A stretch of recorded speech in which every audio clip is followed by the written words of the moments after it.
ఇదంతా ఏం డ్రామా అండి? ఎవరున్నారు అమాయకులు బీసీలలో? ఇవాళ ఎడ్యుకేటెడ్ లేరు, బీసీలలో తెలివికల్లో ఉన్నారు, బీసీలలో ఐఏఎస్ ఆఫీసర్స్ ఉన్నారు, బీసీలలో రిటైర్డ్ ఐఏఎస్ ఆఫీసర్స్ ఉన్నారు, బీసీలలో సుప్రీంకోర్టు రిటైర్డ్ జడ్జెస్ ఉన్నారు, బీసీలలో హైకోర్టు జడ్జెస్ ఉన్నారు.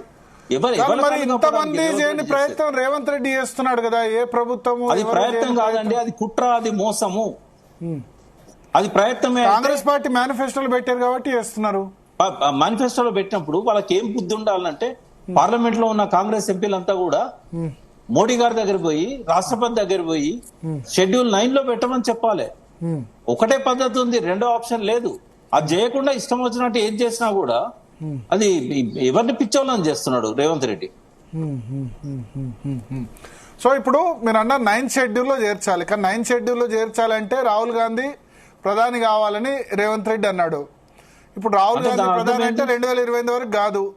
సో ఇది కాదు, అంతేనా? ఇది కాదు, ఇది ఎట్టి పరిస్థితుల్లో కాదండి. ఇది బీసీలను కూల్సం చేస్తున్నాడు, ఎట్టి పరిస్థితుల్లో కాదు. ఆయన షెడ్యూల్ 9 లో పెట్టాలంటే రాహుల్ గాంధీ కాదు, చంద్రబాబు నాయుడు దగ్గర పోవాలి. చంద్రబాబు నాయుడు చేతిలో మోడీ ఉన్నాడు, రాహుల్ గాంధీ చేతిలో మోడీ లేడు. చంద్రబాబు చేతిలో మోడీ ఉంటే చంద్రబాబు రిజర్వేషన్లు బీసీలకు ఎక్కువ చేస్తాడు ఆంధ్రాలో, ఆయన చేయకుండా చేయాలి కదా, చేస్తలేడు కదా. ఇప్పుడు భరత్ గారు, వీళ్ళకి ఎవరికైనా బీసీల మీద ప్రేమ ఉందా అండి? ఎన్టీ రామారావు అంటే ఆయన బీసీ నాయకత్వాన్ని అప్పుడు ఎంకరేజ్ చేయడానికి కాంగ్రెస్ లో పెద్దలంతా కూడా కాంగ్రెస్ లో ఉన్నారు. అప్పుడు గ్రామాలలో ఉన్న పెద్దలంతా కూడా కాంగ్రెస్ లో ఉన్నారు కాబట్టి బీసీల కోసం చేశాడు. ఈ అగ్రవర్గాలకు బీసీల మీద ప్రేమ ఉంటుందా అండి? ఇప్పుడు పర్టికులర్ గా ఇవాళ ఉన్న రాజకీయ పార్టీలో అత్యధికంగా ఎవరైతే ఉన్నారో వాళ్ళకి ఎవరికి బీసీల మీద ప్రేమ ఉండదు.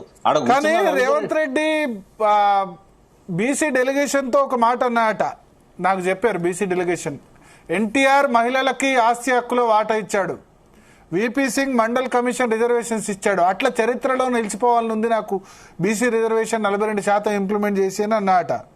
ఆయన ఏం చేసినా కాదు భరత్ గారు, ఆయన తలకాయ కింద పెట్టి కాళ్ళు పైన పెట్టినా కూడా బీసీ రిజర్వేషన్ నరేంద్ర మోడీ గారు పార్లమెంట్ లో షెడ్యూల్ 9 కోసం బిల్లు పెట్టి దాన్ని ఆమోదింపజేస్తే తప్ప, ఆ రకమైన కాన్స్టిట్యూషనల్ అమెండ్మెంట్ అయితే తప్ప కాదు. ఇప్పుడు ఈబీసీలకు కాన్స్టిట్యూషనల్ అమెండ్మెంట్ ఎందుకు చేసిండే? 103rd కాన్స్టిట్యూషనల్ అమెండ్మెంట్ చేస్తేనే కదా ఈబీసీలకు 10% ఇవ్వగలిగిండు. మరి అది అర్థం కాదా రేవంత్ రెడ్డికి? చట్టం తెలియకపోవచ్చు, కానీ అడ్వకేట్ జనరల్ అన్నాడు కదా, ఎంతమందిని మోసం చేస్తాడు? ఓకే, ఇది క్లియర్ కట్ గా బీసీలను ఫూల్స్ చేసే ఒక ముఖ్యమంత్రిగా చరిత్రలో నిలిచిపోతాడు, అందులో అనుమానం ఏం లేదు. గాడ్సే కూడా చరిత్రలో మిగిలిండు, గాంధీ కూడా చరిత్రలో మిగిలిండు, ఇద్దరికి జమీన్ ఆస్మాన్ తేడా ఉంది. మరి ఇప్పుడు రేవంత్ రెడ్డిని ఈ విషయంలో బ్లేమ్ చేసే బదులు బీజేపీని బ్లేమ్ చేయాలి, వాళ్ళు చేయట్లేదు కాబట్టి. ఎందుకు బీజేపీని బ్లేమ్ చేయాలి? వీళ్ళు పోయి అడిగిందా అండి? వీళ్ళు పోయి అడిగిందా? ఇక్కడ పార్లమెంట్ సభ్యులు 16 మంది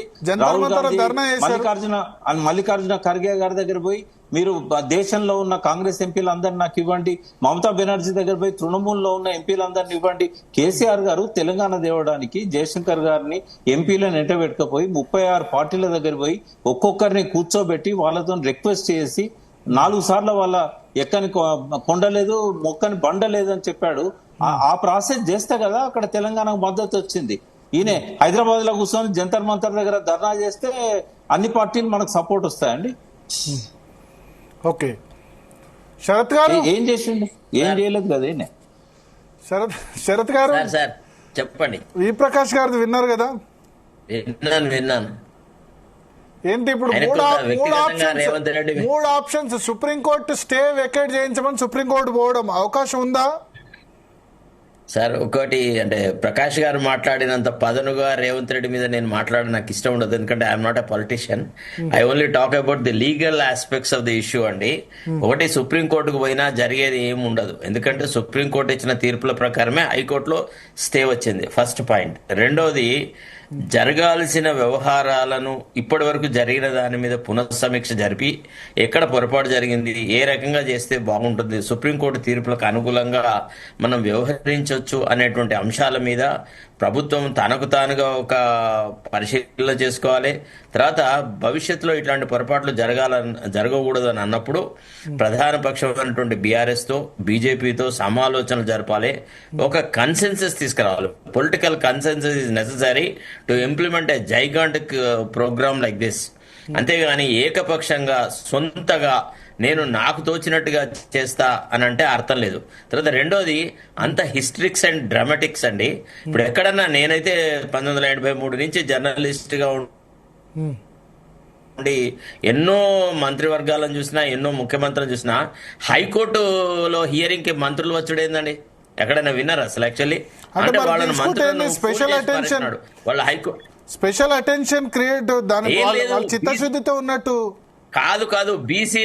బీసీలకు నేనేదో చేస్తున్నాను, బీసీల ఉద్ధరణ నా వల్లనే అవుతుంది, నేనే కాశీరామును, నేనే జ్యోతిరావు పూలేను అనే ఒక ఇమేజ్ ఇచ్చుకోవడానికి ట్రై చేసినాడు. It is all. అందం లేకున్నా గానీ కాస్మెటిక్స్ తో అందం రాదండి. దయచేసి శరత్ గారు ఉన్నారు, తర్వాత మా వి ప్రకాష్ అన్న ఉన్నాడు. కానీ ఒక బాధ అనిపించిన అంశం ఏంటంటే రేవంత్ రెడ్డి గారు అమెరికాలో ఒక మాట మాట్లాడాడు.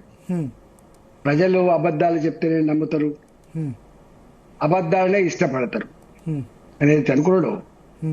అంటే ఈ ఇష్యూలో కూడా ఇంత దాకా తీసుకొచ్చిన ఘనత నిజంగా వారిదే.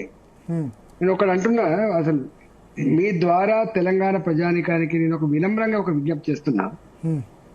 రాజ్యాంగ పరిరక్షకులు రాష్ట్రంలో గవర్నర్ గారు ఉంటారు, రాజ్యాంగ పరిరక్షకులు దేశంలో రాష్ట్రపతి గారు ఉంటారు. చట్టాలను అమలు చేసే బాధ్యత ప్రభుత్వాల పైన ఉంటది. చట్టం చేసేది ప్రభుత్వమే, చట్టం అమలు చేసేది కూడా ప్రభుత్వమే. ఇక్కడ డీవేట్ అయినప్పుడు దాన్ని సరిచేసేటువంటి బాధ్యత ఇవాళ కోర్టులకు ఉంటుంది. మీకు తెలుసు, ఇవాళ బీసీల రిజర్వేషన్ల విషయంలో ఒక్కటి కాదు, రెండు కాదు, 100 ఉదంతాలు ఉన్నాయండి, 100 ఉదంతాలు ఉన్నాయి. అవన్నీ ప్రస్తావించడానికి ఇక్కడ సిద్ధంగా లేదు. ఇక్కడ ఇష్యూ ఏంటిది? ఇది ఈ రిజర్వేషన్ అనే సబ్జెక్టు రాజ్యాంగానికి సంబంధించిన సబ్జెక్ట్. ఇది రాజ్యాంగాన్ని సవరించగలిగేటువంటి శక్తి, బాధ్యత, సత్తా పార్లమెంట్ కే ఉంటది తప్ప రాష్ట్రాలకు ఉండని విషయం తెలవాలి. చాలా మందికి ఎందుకో కన్ఫ్యూజ్ అవుతున్నారు.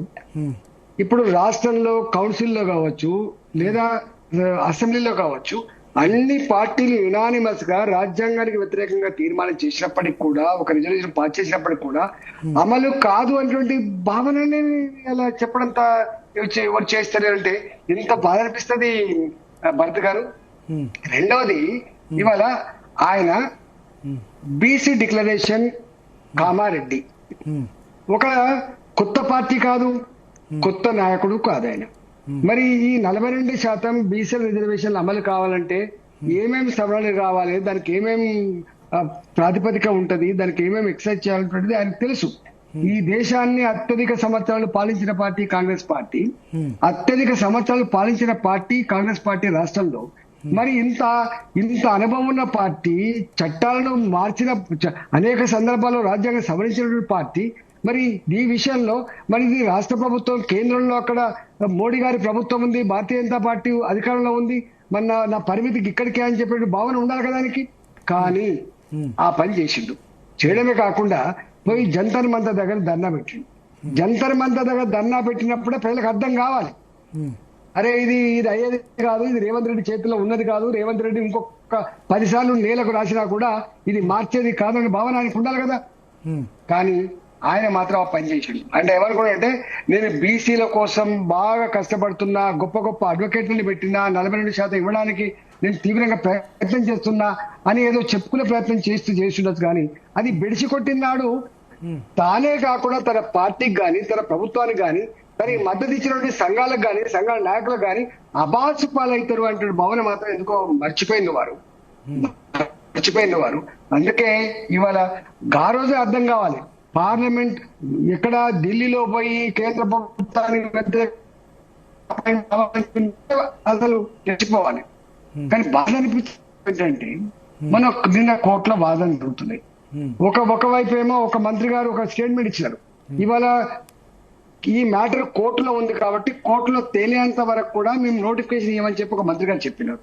ఇంకొక 2 మంత్రులు గారు ఏం చెప్పినారంటే, ఏ పార్టీలు కూడా మీరు ప్రోత్సహించకండి, ఎవరితోటి కోర్టులలో వేయకండి, దయచేసి సహకరించమని చెప్పినారు.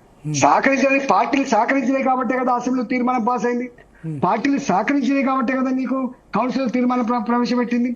ఇక్కడ ఈ దేశంలో ఏ రాజకీయ పార్టీలు కూడా అనగాళ్ళ వర్గాలకు హక్కులు ఇస్తామంటే గానీ, ఏదైనా చేద్దామంటే గానీ ఎవరు వ్యతిరేకం కాదండి.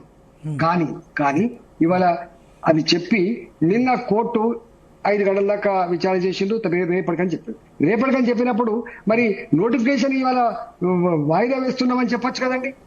నోటిఫికేషన్ వాయిదా వేస్తున్నాము, మేము మళ్ళీ కోర్టు తీర్పు వచ్చేంత వరకు కట్టుకుంటామని చెప్పాలి కదా. కానీ చెప్పకుండా నిన్న స్టే ఇవ్వలే కదా, తెరలేపిండ్రు. నిన్న కోర్టు స్టే ఇవ్వలే కదా. అందరూ అనుకున్నారు స్టే ఇవ్వలేదు కాబట్టి యథావిధిగా జరుగుతాయని. ఇవాళ రేవంత్ రెడ్డి అందరూ నాకు బాధ అనిపించే అంశం చెప్తా భరత్ గారు. ఇవాళ పొద్దున నాకు చాలా మంది ఫోన్ చేసిండ్రు, ఏందన్నా నోటిఫికేషన్ వచ్చింది రాజేంద్రన్న, నువ్వు చెప్పింది తప్పైంది కదా అని. నేను చెప్పింది తప్పు కాదు బిడ్డ, తాత్కాలికంగా తప్పుగా చిత్రీకరించే ప్రయత్నం చేస్తున్నారు బిడ్డ. సోషల్ మీడియా నా చేతులు లేకపోవచ్చు, మీడియా నా చేతులు లేకపోవచ్చు, వాళ్ళంత ఫాస్ట్ గా అబద్ధాలని ప్రచారంలో పెట్టే సత్తా నాకు లేకపోవచ్చు బిడ్డ. కానీ నేను కొంచెం స్లో అయినప్పటికి కూడా నేను చెప్పింది మాత్రమే వేదమైతుంది బిడ్డ. నేను చట్టబద్ధంగా చట్ట ప్రకారంగా ఇవాళ 25 సంవత్సరాల అనుభవంతో చెప్తున్న బిడ్డ అని చెప్పి సంధానించే ప్రయత్నం చేశాను. మీకు తెలుసు, కొద్దిమంది ఏమో ఆయన పర్సనల్ ఒపీనియన్ అని చెప్పిన వాళ్ళు ఉన్నారు, కొంతమంది ఆయన మాత్రమే ఇప్పటిదాకా శరద్ గారు చెప్పినారు ఈ సింగిల్ వర్డ్స్ లో సంబోధించే ప్రయత్నం చేసినారు. మీ పార్టీ వాళ్ళు కూడా వ్యతిరేకించారు కావచ్చండి. ఇవాళ ఒక మాట ఎవరు వ్యతిరేకించినప్పటికీ కూడా ఇవాళ ప్రజాక్షేత్రంలో ఏం తేలిపోయింది? అవగాహన రాయితే ఎవరికున్నట్టు తేలిపోయింది? చెప్పండి. అంటే నువ్వు వాస్తవాన్ని కూడా అంగీకరించే శక్తి లేని వాళ్ళు, వాస్తవాన్ని చెప్పగలిగేటువంటి ధైర్యం లేని వాళ్ళు మాత్రమే తప్ప ఇవాళ నేను 42% బీసీలకు రిజర్వేషన్ కావాలని చెప్పి మా పార్టీ అసెంబ్లీలో అదేవిధంగా దీంట్లో మద్దతు ఇచ్చినాం. అంతేకాదు దేశవ్యాప్తంగా కూడా అసలు బీసీల జనాభా ఎందుకు లెక్కించకూడదని చెప్పి మొట్టమొదటిసారిగా కేంద్ర ప్రభుత్వం నిర్ణయం తీసుకొని ఒక కమిటీ ఇవాళ వేసి 100% రేపు దేశవ్యాప్తంగా బీసీల జనాభా ఎంతో చట్టబద్ధంగా ప్రజానికానికి చెప్పే ఆస్కారం ఉంది.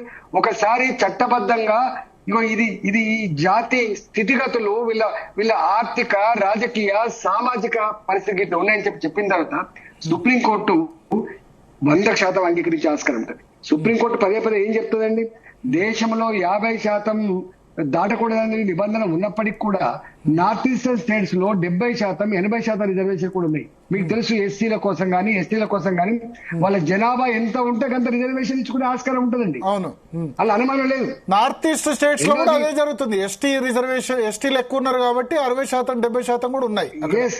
ఇప్పుడు తమిళనాడు గవర్నమెంట్ ఎందుకు చేయగలిగింది, 9th షెడ్యూల్ ఎందుకు చేర్చగలిగిందో ఒకసారి స్టడీ చేయమని చెప్పండి.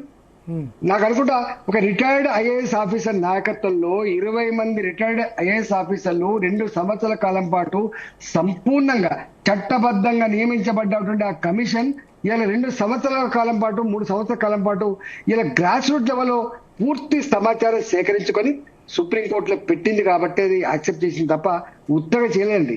వీళ్ళలాగా జనాభా లెక్కలంటే స్టాటిస్టికల్ డిపార్ట్మెంట్ కి ఇచ్చి, బీసీల జనాభా కూడా స్టాటిస్టికల్ డిపార్ట్మెంట్ కి ఇచ్చి మేమేదో ఇది చేసినాం అది చేసామని చెప్పి భూసా వెంకటేశ్వర గారి నాయకత్వం చేసామని చెప్తే వీళ్ళు చెప్పింది బాగానే ఉంది, మా సంఘాలు కూడా నమ్మి జేజలు కొట్టడం కూడా బాగానే ఉంది. ఇవాళ అర్థమవుతుంది కదా ఇది